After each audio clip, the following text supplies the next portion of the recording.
Bonsoir à toutes et à tous et bienvenue à cette édition, le sommaire. Plus de 25 chefs d'État et de gouvernement sont attendus à Dubaï lundi 12 février. C'est dans le cadre du sommet mondial des gouvernements 2024. Les professionnels des médias ont été outillés sur la gestion des urgences de santé publique et sur la mise en œuvre des activités du projet REDIS. Plus de précisions dans cette édition. Une délégation gouvernementale s'est rendue au domicile du professeur Paulin Rontondi quelques jours après son décès. Au nom du peuple béninois et de l'exécutif, elle a présenté ses condoléances à la famille éplorée. Au Sénégal, le bras de fer suit son cours suite à la répression des manifestations dans le pays liées au report de la présidentielle. L'École supérieure d'administration, d'économie, de journalisme et des métiers de l'audiovisuel ESAE offre de nouveaux challenges pour l'année universitaire 2023-2024. Étudiantes et étudiants, parents d'élèves nouveaux bacheliers, ESAE, c'est la garantie d'une formation de qualité à des conditions très avantageuses. À Gbedjromede, à Papa, à Boumekalavi et Parakou, inscrivez-vous en administration générale, administration du travail et de la sécurité sociale, trésor et finances publiques, impôts, diplomatie et relations internationales, journalisme et métiers de l'audiovisuel, gestion des marchés publics, planification et développement local, sciences économiques, sciences juridiques et toutes les filières des sciences de gestion. ESAE vous offre des bourses, demi-bourses et de réductions pour les premières inscriptions dans toutes ces filières. Waouh! En licence 1, 2 et 3 et en master, bénéficiez jusqu'à 50% de réduction sur tous nos sites. N'est-ce pas génial? Infoline. ESAE Gbedjromede, 3e rue à droite en quittant le carrefour Le Jador pour la BIBE Jéricho ou au plus 229 90 93 65 21 98 98 14 00 à Kpakpa au plus 229 52 88 33 33 à Boumekalavi au plus 229 52 88 44 44 Parakou au plus 229 52 46 12 12. ESAE, l'excellence à un an.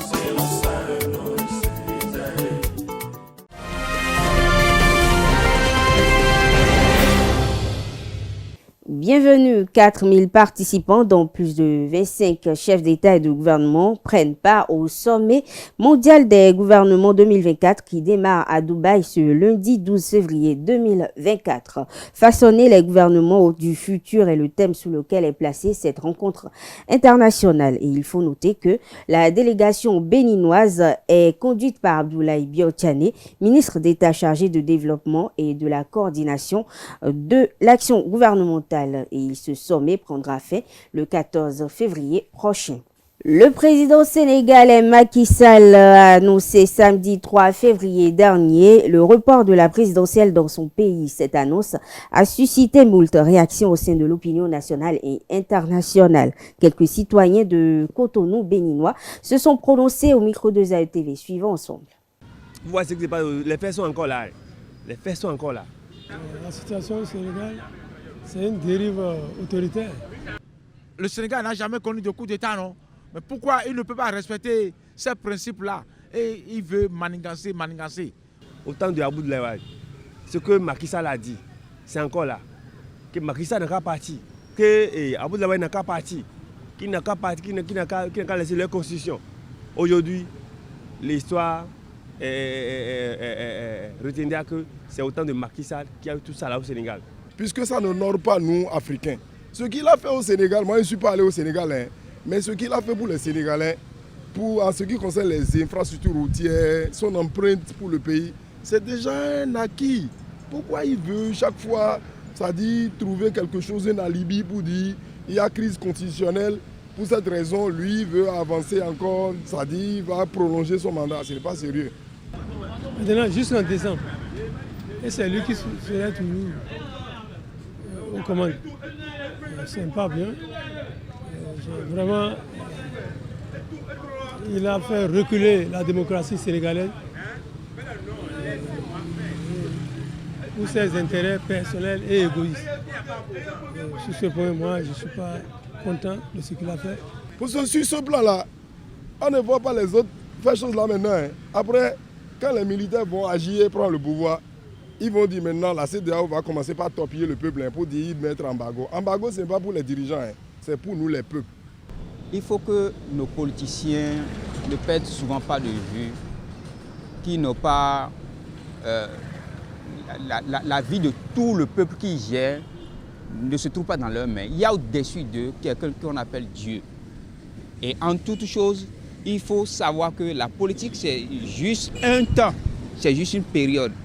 Aujourd'hui, le Sénégal est en train de traverser cette situation et je pense que c'est dommage. Le président sénégalais a promis quelque chose au peuple sénégalais qui ne va plus revenir, qui ne va toucher à la constitution. Mais aujourd'hui, maintenant, ils ont fait sortir les opposants de la salle et voter. L'élection n'est plus en février, ils ont encore prolongé jusqu'en décembre. Donc ça veut dire que le troisième mandat est encore dans sa tête. Et aujourd'hui, pour passer la CEDEAO dans tout ça. C'est dommage que ce soit toujours les chefs d'État africains qui conduisent leur population dans ces situations. Et c'est déplorable que le Sénégal, après tout ce qu'elle a eu à vivre sous Macky Sall, continue pas subir encore ce genre de situation, alors qu'il est en fin de mandat. Je pense qu'il faut que les chefs d'État africains, notamment le président Macky Sall, qu'il mette de l'eau dans son vin et qu'il revienne à la raison. Qu'il fasse en sorte que et lui et les membres de l'opposition puissent trouver un terrain d'entente pour que la paix revienne au Sénégal. Le Sénégal en a besoin, nous Béninois nous en avons besoin, le peuple africain en a également besoin. Sur cette même actualité, se sont également prononcés des Sénégalais résidant au Bénin. Ils sont au micro de Canal 3 Bénin. Arrière au Sénégal. Donc si aujourd'hui il veut amener une loi pour qu'on repousse les élections quelques mois, c'est pour le bonheur de tous les Sénégalais.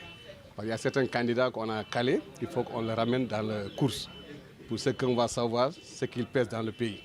C'est lui que les Sénégalais ont confiance, ils vont voter pour lui s'il est élu par démocratiquement, on lui donne le pouvoir.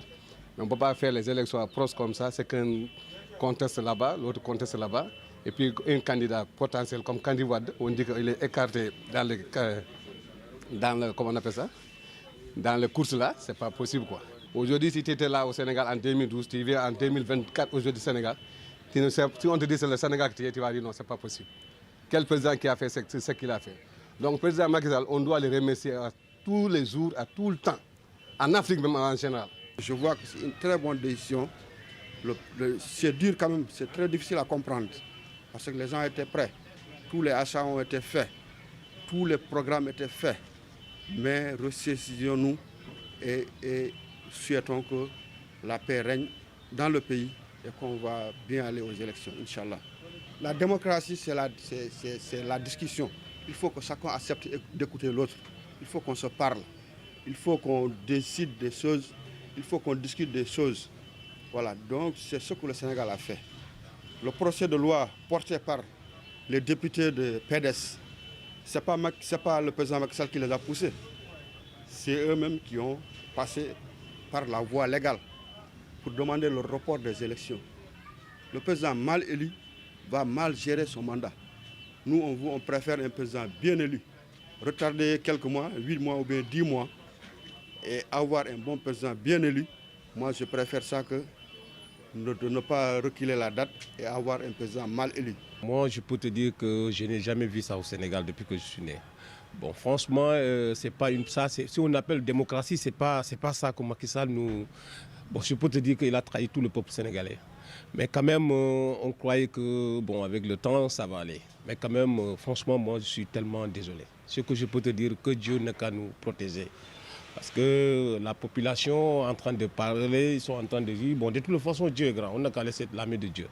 Il a violé la Constitution, puisque la Constitution sénégalaise, il y a ce qu'on appelle la clause d'éternité pour ce qui concerne le mandat, la durée et la forme républicaine.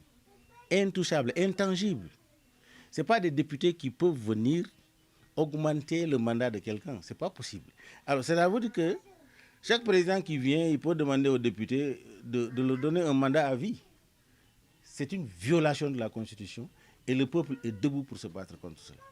C'est donc un coup d'État institutionnel. Au même titre que les coups d'État militaires. Alors nous entendons de la CEDEAO et de l'opinion internationale, qu'est-ce qu'ils vont dire de cela? Qu'ils arrêtent, n'est-ce pas, leur verbiage diplomatique, qu'on aille vers le concret. Macky Sall il veut brûler le Sénégal et nous n'accepterons pas qu'il brûle le Sénégal. Parce que le Sénégal ne lui appartient pas. Il a fait 8 ans avec Abdoulaye Wade, il est en haut. Il a fait 12 ans, ça fait 20 ans. 20 ans, tu es en haut. On te dit de descendre, tu dis non, je ne vais pas descendre. Et les populations sont prêtes à aller au-delà de cela. Mais lui, il ne restera pas une seconde à la tête de l'État. Le 4 avril, le 2 avril prochain, 2024. Parce que son mandat s'arrête là. Il ne peut pas violer cela, c'est pas possible. Une équipe de la mairie de Cotonou, conduite par le secrétaire exécutif Ange Partène Amoussouga, a effectué une tournée dans plusieurs arrondissements de la ville. Il y a quelques jours, l'objectif visé était de constater l'évolution des divers chantiers en cours. Le récit est signé ESAE TV. Visiter les infrastructures en cours de construction et de réaménagement dans les arrondissements de la ville de Cotonou. C'est à cet exercice que s'est livrée cette équipe conduite par Ange Partène Amoussouga, secrétaire exécutif de la mairie de Cotonou ce mardi. Je viens de le lui dire, c'est une initiative louable et c'est pour cela que j'en réclame davantage. Oui, on ne peut que le remercier et remercier la mairie pour tous les efforts qu'elle fait en direction de nos établissements aujourd'hui. Parce que ce n'est pas seulement la construction de salles, il y a la dotation en mobilier, il y a les TD et nous connaissons la valeur de cet accompagnement. Ça donne des fruits, ça donne des résultats palpables sur le terrain. Ce qui fait la fierté, c'est que quelque part, quand les dénonciations sont faites, les CE prennent la disposition. Ils prennent ces dispositions, ils viennent sur le terrain, ils constatent et on ordonne à ce que les réflexions soient faites. Le SE s'est rendu dans les chantiers de salles de classe, dans les collèges d'enseignement de Segbea, celui du Littoral, de l'école primaire publique d'Agongbomé, celui d'Agla Centre à Ébé et dans d'autres arrondissements. Des visites que les sinistrés n'ont pas manqué d'apprécier. Nous sommes sur la voie Tovalou qui longe le collecteur à ciel ouvert de Tovalou. Et au niveau de bleu, blanc, bleu, la voie est tellement dégradée. Donc les soeurs est venu voir de visu ce qui s'est passé. Aussitôt, vous aurez dû constater que l'aménagement ou bien la réfection est en train d'être faite déjà. Donc tout de suite, nous sommes le 5 aujourd'hui, les soeurs a donné les instructions pour que d'ici le 8, que tout soit réfectionné sur cette voie. Les visites successives ont permis aux travaux d'évoluer. On a constaté que l'entrepreneur a pris des dispositions pour faire évoluer. Et tout le monde constate aujourd'hui que ce n'est plus ce qu'on a vu la dernière fois. Nous, on en a besoin et toute la communauté attend ces salles de classe. C'était également l'occasion pour les autorités administratives d'énoncer quelques doléances. Par rapport au centre médical Cotonou 1, qu'on appelle le centre de santé Cotonou 1, où le ministère même a envoyé un courrier dans ce sens. La semaine passée, mais c'est le lundi passé, ils sont venus projeter le projet de construction. Je souhaite que réellement, que si la ville peut nous aider pour que ça puisse démarrer au cours de cette année, ne serait-ce que le démarrage. La visite de ce mardi fait suite à une autre qui a eu lieu quelques jours plus tôt.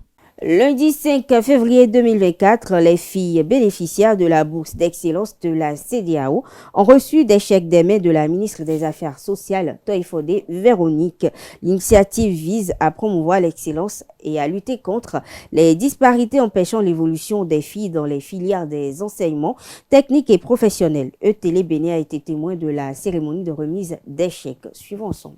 Nous reconnaissons à leur juste valeur les mérites de 62 filles des établissements de formation technique et professionnelle du Bénin. Chacune des filles reçoit aujourd'hui un chèque de 300 000 francs CFA. C'est une cérémonie de remise de chèques aux apprenantes dans le cadre de la mise en œuvre du programme Bourse d'Excellence initié par le Centre de la Communauté économique des États de l'Afrique de l'Ouest CEDEAO pour le développement du genre. C'est une opportunité pour vous, certes, mais cela deviendra une réelle opportunité si vous-même vous prenez l'engagement d'en faire bon usage et de poursuivre dans le sens de l'excellence, dans le sens du mérite. Vous prenez l'engagement de poursuivre réellement pour finir, parce que le but c'est quoi? C'est la formation. Après la formation, c'est exercer un métier.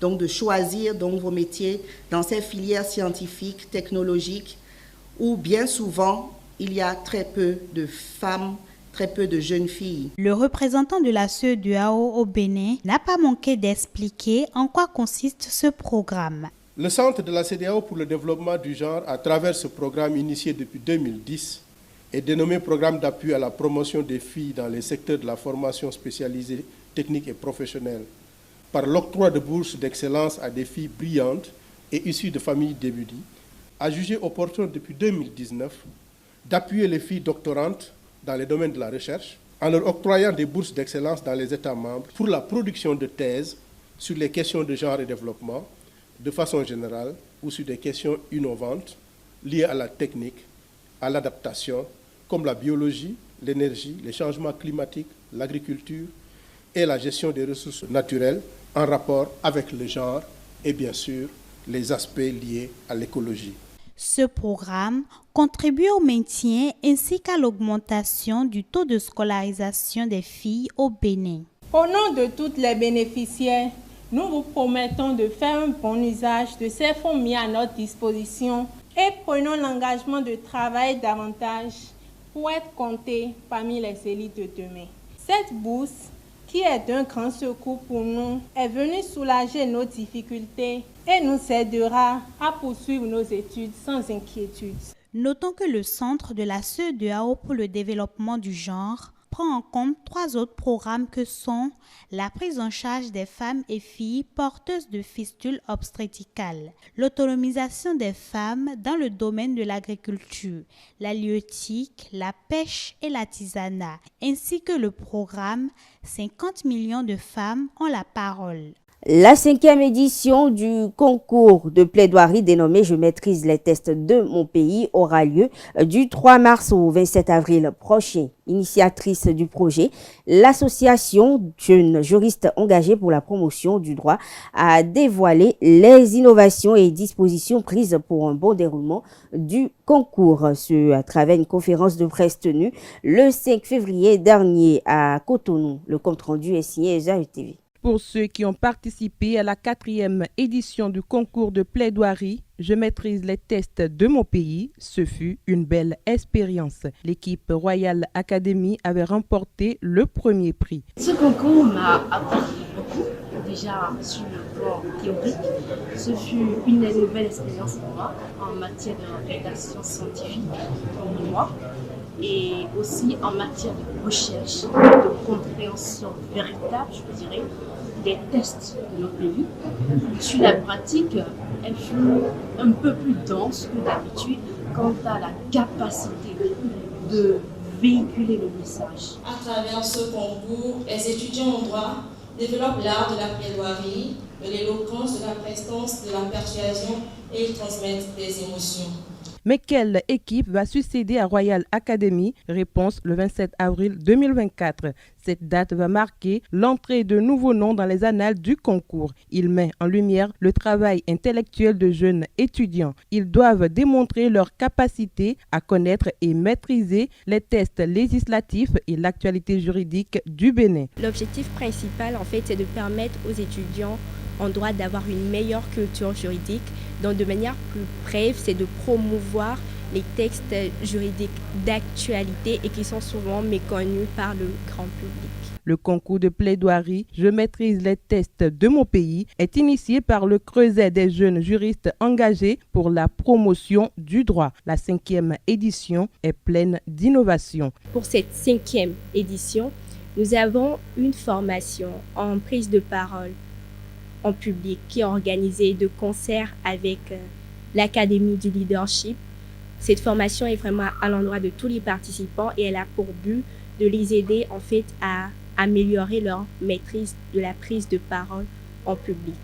La 2e formation est celle sur les modes de saisine des juridictions nationales au Bénin. Nous avons prévu également cette formation à l'endroit des demi-finalistes ou des finalistes de cette 5e édition du concours. Outre ces 2 formations, il y a les résumés en langue locale du choix des équipes participantes qui est à chaque fois présenté par un membre de l'équipe. Et cette particularité, pourquoi? C'est surtout parce que nous avons constaté que le public n'est pas forcément qu'un public lettré, en fait. Donc, nous voulons également permettre à toutes ces personnes qui participent qui suivent ce concours et qui ne sont pas forcément des juristes, de pouvoir quand même cerner le minimum de la présentation des équipes participantes. Les conditions de participation sont aussi simples pour les candidats. Les conditions de participation, dans un premier temps, il faut former une équipe de 3 personnes minimum et de 5 personnes au maximum. Au-delà de ça, il faut être étudiant en droit, mais n'empêche que toute personne intéressée par ce concours peut participer. La preuve, l'année dernière, un des membres de l'équipe championne n'était pas un étudiant en droit. Et troisième condition, nous avons les frais de participation qui s'élèvent à un montant de 10 000 francs. En ce qui concerne les lots, nous avons à l'endroit de l'équipe championne un trophée, à l'endroit de la meilleure ou du meilleur plaideur, un trophée également, et l'équipe ayant produit le meilleur document, c'est-à-dire le meilleur mémoire, aura également un trophée. Au surplus de ces 3 trophées, nous avons également prévu de la documentation juridique à l'endroit de vraiment toutes les équipes participantes. Et en plus de ça, il y a également d'autres lots en nature qui viendront s'ajouter à ceux que je viens de citer. Le top de la 5e édition du concours de plaidoirie « Je maîtrise les tests de mon pays » est pour le 3 mars prochain.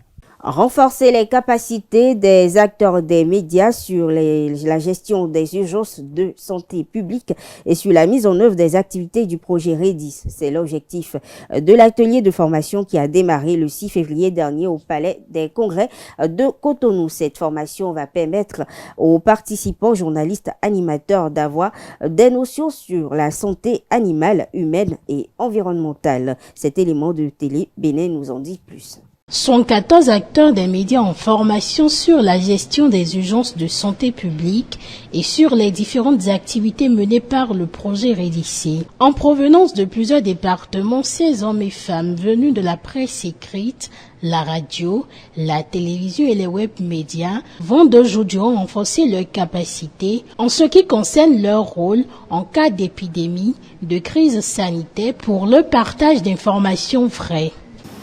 Vous n'êtes pas sans savoir que depuis quelques années, le gouvernement travaille activement pour que ces genres d'événements soient, que les acteurs soient préparés, c'est-à-dire soient outillés pour la prévention, mais aussi pour la riposte lorsque ces événements surviennent.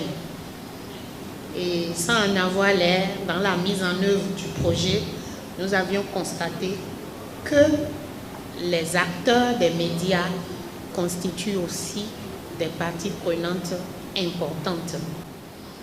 Le diagnostic s'est accentué lorsque, en vous invitant à la couverture des activités du projet et autres, nous avions senti, même s'il y a un dossier de presse qui est soumis et autres, nous sentons toujours que le message véritable passe, mais pas à 100%. Un atelier qui vise à outiller les hommes des médias en un cahier d'adresses bien fourni pour répondre efficacement au traitement d'informations en cas de pandémie. Il ne suffira pas simplement que les journalistes attendent que les organes ou les structures leur envoient une invitation pour venir à une activité, traiter une information, que le journaliste lui-même aille à la recherche de l'information, à la rencontre des personnes ressources en traitant les émissions, en traitant les sujets. C'est pour ça le profil est divers. Il n'y a pas que les journalistes de la télé, il y a la radio, il y a la presse écrite, il y a les médias en ligne aussi. Et ce n'est pas aussi seulement en français, c'est aussi dans toutes les langues, en fond, en MENA, en Adja. Et cette mixité-là des organes de presse permet de partager aussi les expériences, que ce soit les journalistes du sud, du centre, du nord Bénin.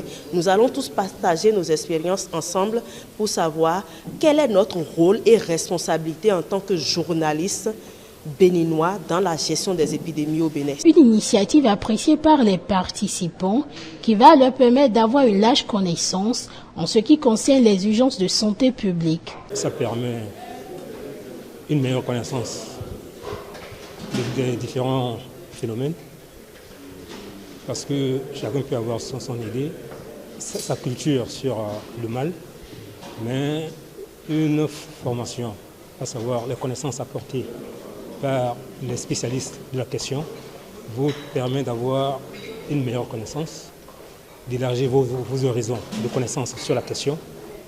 Et en tant que journaliste, comme il s'agit de formation de journaliste, ça vous permet de savoir comment formuler les messages.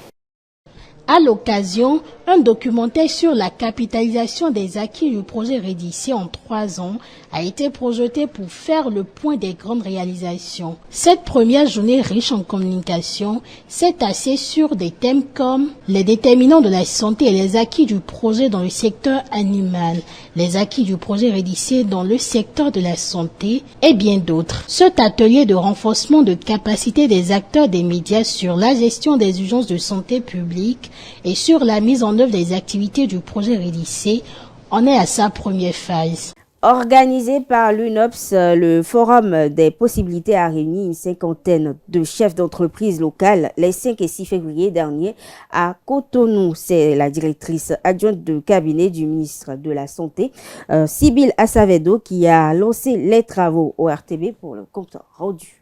Le Bureau des Nations Unies pour les services d'appui au projet UNOPS aux côtés des entreprises locales. C'est d'abord pour soutenir la réalisation des objectifs de développement durable. Les forums des possibilités sont ouverts à divers fournisseurs, micro-entreprises et petites et moyennes entreprises, notamment les entreprises appartenant à des femmes, à des jeunes et à des personnes vivant avec un handicap. Depuis 2021, l'UNOPS a ouvert un bureau au Bénin pour la mise en œuvre de ces activités. Et parmi ces réalisations, on peut citer l'acquisition de 2 ambulances équipées, l'acquisition d'un laboratoire P3 mobile, la construction et l'équipement de 2 laboratoires P3 fixes à Ouida et à Parakou, le démarrage de la construction de 4 centres de traitement des épidémies à Abomey, Parakou, à Vrankou et Lokossa. Les contributions de l'UNOPS à la réalisation des ODD sont toujours axées sur les besoins de ses partenaires. Je félicite l'UNOPS pour l'initiative de ce forum qui nous permet d'apprendre encore de nouvelles choses sur ces activités, notamment en termes de développement durable qui est très important pour l'environnement, pour la société. La vision de l'UNOPS consiste en un monde où les populations peuvent vivre pleinement grâce à des infrastructures durables et inclusives ainsi qu'à l'utilisation transparente et efficace des ressources publiques en matière d'achat et de gestion de projets.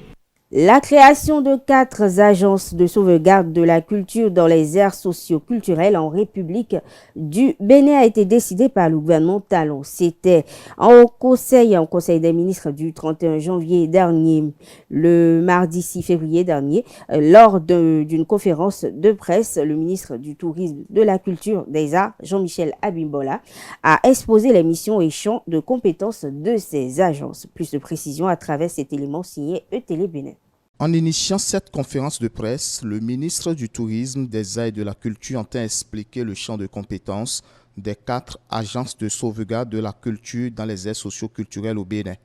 Ces agences sont l'Agence de sauvegarde de la culture Adjatado, l'Agence de sauvegarde de la culture Yoruba, l'Agence de sauvegarde du Grand Borgou et l'Agence de sauvegarde de la culture des montagnes. La mission principale, c'est d'élaborer des plans de sauvegarde du patrimoine culturel immatériel, donc je dis bien, élaborer des plans de sauvegarde du patrimoine culturel immatériel et assurer leur mise en œuvre dans la perspective d'améliorer leur contribution au développement socio-économique du pays.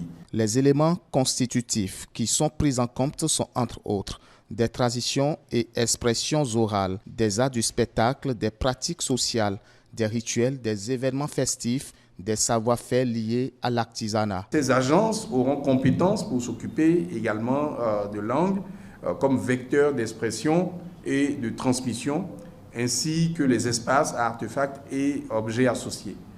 Les agences auront également comme champ de compétences les arts de spectacle. Donc partout, vous savez que les danses par exemple et les chants, vous avez des types de danses et de chants qui se perdent.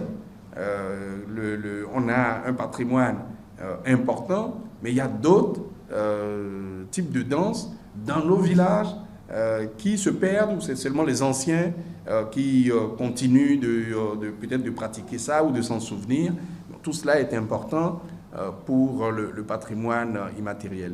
Les pratiques sociales également, les connaissances se rapportant à la nature et à l'univers, ainsi que ceux liés à l'artisanat.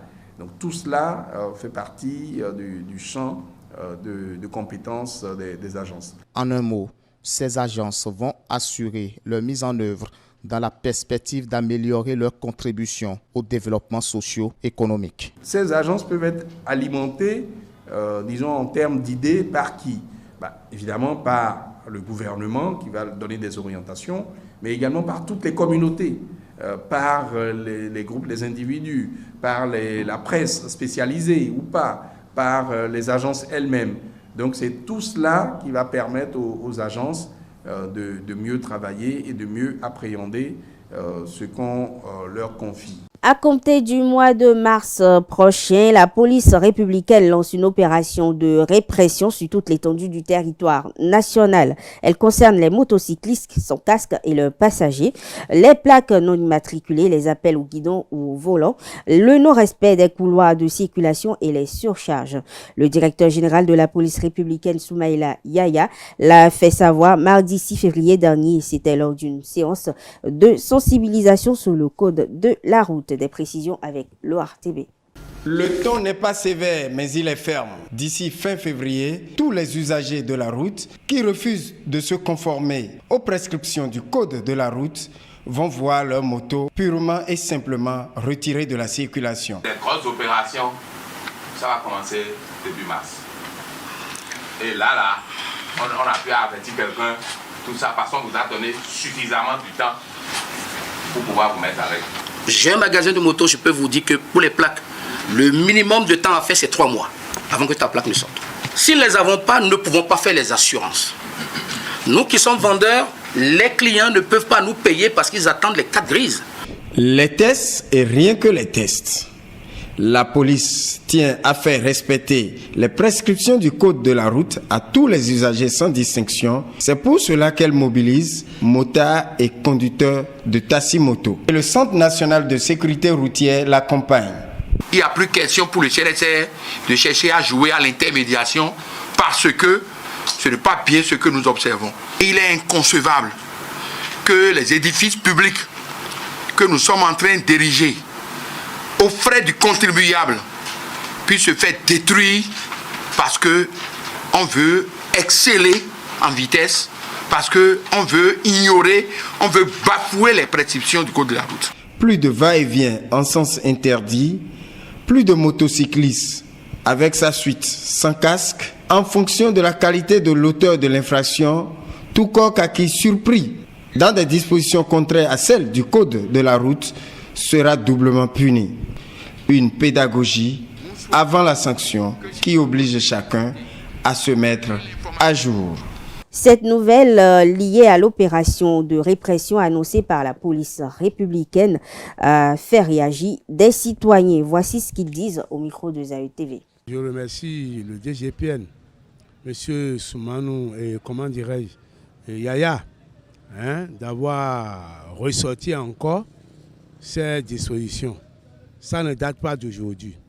C'est sous le général Rondéon que chaque moto doit passer par les pistes cyclables. Maintenant, en ce qui concerne les plaques des motos, qu'on ne connaît plus les motos qui circulent dans notre cher beau pays, le Bénin, je crois que M. Yaya a pleinement raison. Tout ça, là, ça fait partie des mesures de sécurité. Je vois que c'est une décision qui va comme une protection pour la population. c'est-à-dire en ce sens que ça protège les motocyclistes. Donc je vois aussi que ils ont donné un temps, c'est le temps là peut-être, sur le temps que peut-être je vais voir s'il peut un peu rallonger. Ce n'est pas que c'est nouveau pour nous la répression, ça a été annoncé, ça a été fait, mais ce n'est pas aussi suffisant, puisque la première répression à laquelle nous sommes habitués, c'est la répression de non-port de casque pour les conducteurs. La plaque en question, c'est l'identification. C'est pour identifier, oui, je suis pour. Mais pour dire, si tu es étudiant, la personne que tu vas remorquer va encore porter son casque. Est-ce que c'est toi qui vas acheter le casque pour le client ou bien c'est le client même qui porte son casque? Il doit passer par les places cycliques, ils appellent ça. C'est beau. Mais le grand problème, c'est de dire que même le Zémidien prend quelqu'un sur sa moto, celui qui est derrière doit avoir son casque à lui. Cette décision a été expérimentée déjà au Bénin. Ça n'a pas marché. L'État n'a qu'à subventionner le casque, nous vendons ça à 2000 et les clients aussi vont en procurer. Chacun va acheter son casque. Parce que certains refusent de porter, même si tu as 2 casques, certains clients refusent de les porter. Parce qu'il y a plusieurs maladies. Des toits, des bons marchés, mais des remorqués, et n'a pas casse dion, et yon yen kumer. Donc, micro y a dit, donc, il y a des lèvres qui y a dit nous mine. Forcé dion, quelqu'un qui tolère bien et casse. Mais bien do casse oui. Bon mais makado quoi bona ho casse oui bien. Donc quelqu'un qui conclut non. Est-ce que le même casque peut passer par la tête de tout le monde? Le même casque, hein? Parce qu'ils ont dit que le Zémidien désormais, ou bien quelqu'un qui veut prendre quelqu'un, hein, doit lui faire couvrir d'une casque. Ou bien c'est les clients même qui vont amener leur casque, ou bien c'est le Zém qui a son casque déjà qui va apporter encore un autre casque pour faire passer sur la tête de tout le monde. C'est là où moi je vois un peu le système mal.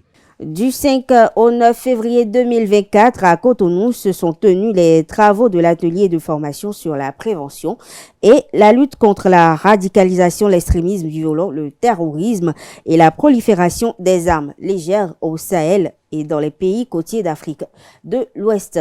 Les travaux ont été lancés par Abbas Olo-Choumaré, directeur de cabinet du ministre de l'Intérieur. Retour sur le lancement avec ETL Bénin.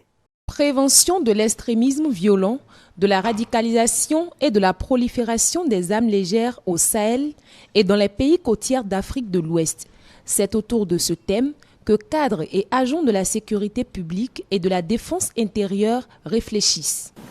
L'objectif de la présente formation est d'améliorer les connaissances et les échanges d'informations entre le personnel de sécurité et les acteurs de la société civile en matière de prévention et de lutte contre le terrorisme, l'extrémisme violent et la prolifération, le détournement et le trafic d'armes légères dans 7 pays d'Afrique de l'Ouest, à savoir le Bénin, le Togo, le Ghana, la Côte d'Ivoire, le Niger, le Mali et le Burkina Faso. Ce projet prévoit le développement de capacités, la formation de formateurs et l'échange d'expériences. Il repose sur les connaissances acquises lors de précédentes interventions sur les armes légères et des petits calibres, la sécurité aux frontières et l'extrémisme violent. Cette formation à l'endroit de ses principaux acteurs se justifie par la nécessité d'une compréhension commune des enjeux auxquels les pays font face pour prévenir et lutter efficacement contre les phénomènes criminels qui perturbent la quiétude de la sous-région. Il me plaît de dire un sincère merci aux précurseurs venus depuis le jeudi 1er février 2024 du KIPCT au Ghana pour mettre la main à la pâte sur place avec le secrétariat permanent de la Commission nationale de lutte contre la radicalisation, l'extrémisme violent et le terrorisme. Je voudrais nommer M. John Poko et Mme Sewa Alote Papoué. Abbas Olusoumare, représentant et directeur de cabinet du ministre de l'Intérieur et de la Sécurité publique, a exhorté les bénéficiaires de cette formation à un suivi rigoureux pour l'atteinte des objectifs. Je voudrais vous convier à de la rigueur et l'assiduité afin que les enseignements qui vous seront dispensés vous soient profitables et servent à notre pays à faire face à ce redoutable phénomène. Je ne doute pas un seul instant de ce que chacun y mettra du sien pour l'atteinte des objectifs de la présente formation.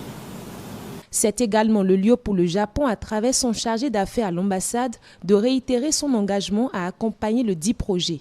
Cet engagement s'enligne sur le besoin continu de la paix, de la stabilité, tel que décrit dans la déclaration de Tunis lors de la 8e conférence internationale de Tokyo sur le développement de l'Afrique, tenue en Tunis en 2022. Aussi, lors de sa visite au Ghana en mai 2023, le Premier ministre japonais, son Excellence M. Kishida Fumio, a annoncé que le Japon fournirait environ 500 millions de dollars américains au cours des 3 années qui suivent pour contribuer à la paix, à la stabilité et promouvoir une croissance durable dans la région Sahel et les pays côtiers du Golfe de Guinée, y compris le Bénin. Face à la montée du terrorisme, la prévention de l'extrémisme violent, de la radicalisation et de la prolifération des armes légères devient un impératif pour chaque pays de la sous-région. Le professeur et grand philosophe Pauléon Tondi est décédé le 2 février 2024. Suite à son décès, le gouvernement, à travers ses ministres de l'Éducation, a salué la mémoire de l'illustre homme Salimane Karimou. Kwaro Yves Chabi et Léonore Yaïla Dekan ont témoigné la compassion de l'exécutif et du peuple béninois à la famille éplorée le 7 février dernier. Le compte rendu est signé ORTB.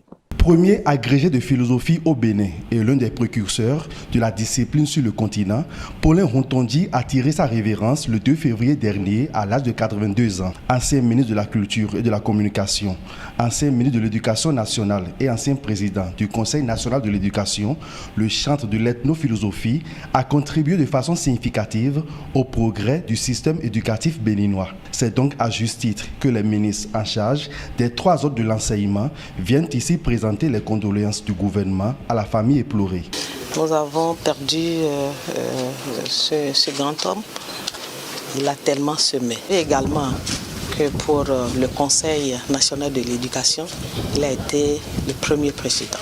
Il a eu à faire avec toute son équipe un travail impressionnant et qui continue de nourrir donc, les différentes actions que nous menons. Acteur majeur de la conférence nationale de février 90 et de l'église protestante méthodiste du Bénin, le patriarche et auteur de nombreux écrits est un homme qui incarne plusieurs valeurs. On le connaît pour sa générosité, un homme de grande générosité, très humble et qui a un grand sens d'écoute. Des mots consignés dans le livre de condoléances au nom de l'actuel exécutif. Hors du Bénin, plus précisément au Niger, le pays suspend tout vol commercial depuis ou vers le Nigeria. La décision intervient peu après le retrait du Niger, du Mali, du Burkina Faso, de la CEDEAO, dirigé par le président nigérian Bola Tinubu. Le bras de fer après le report de l'élection présidentielle au Sénégal se poursuit. Les manifestants ont été dispersés par les forces de l'ordre le vendredi 9 février dernier dans plusieurs villes. Au moins 2 personnes sont mortes. L'un d'une mort accidentelle par arme à feu et l'autre mort des suites de blessures subies lors des manifestations. Mais dans un communiqué samedi 10 février dernier, le ministère de l'Intérieur affirme que les forces de défense et de sécurité ne sont pas intervenu dans le campus où le décès est survenu. pour réclamer justice, des représentants étudiants de Saint-Louis décident de reprendre la mobilisation à l'UGB pour que la démocratie soit respectée. Il faut noter aussi que lundi et mardi prochain, le syndicat national de l'enseignement supérieur a décrété un mot d'ordre de grève de 48 heures. Des associations de journalistes dénoncent eux aussi des violences ciblées des forces de l'ordre contre les confrères et consoeurs venus couvrir l'événement sur le terrain. Quant à l'association des juristes sénégalaises, elle prend position et condamne une répression violente et aveugle des mobilisations. Plus de précisions vous seront fournies sur cette actualité dans nos prochaines éditions.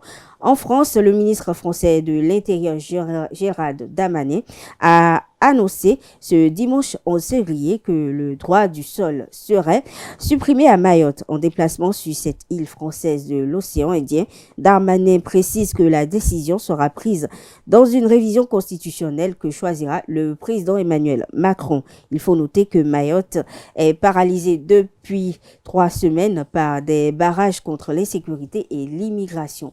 Pour terminer cette actualité internationale, allons en Inde où l'État de l'Uttarakhand adopte un nouveau code civil harmonisé entre religions mais controversé. Selon les autorités, il s'agit de lutter contre certaines dérives telles que la polygamie. Ce nouveau code va également permettre de surveiller des couples non mariés. Ceux qui sont moins âgés de 21 ans devront prouver aux autorités que leurs parents, leur famille approuvent leur union. Selon les défenseurs des libertés individuelles, c'est un moyen de criminaliser les relations hors mariage. Mesdames, Messieurs, c'est tout pour cette page inter et ainsi prend fin ce JT des JT. Merci de l'avoir suivi. Très bonne semaine à toutes et à tous.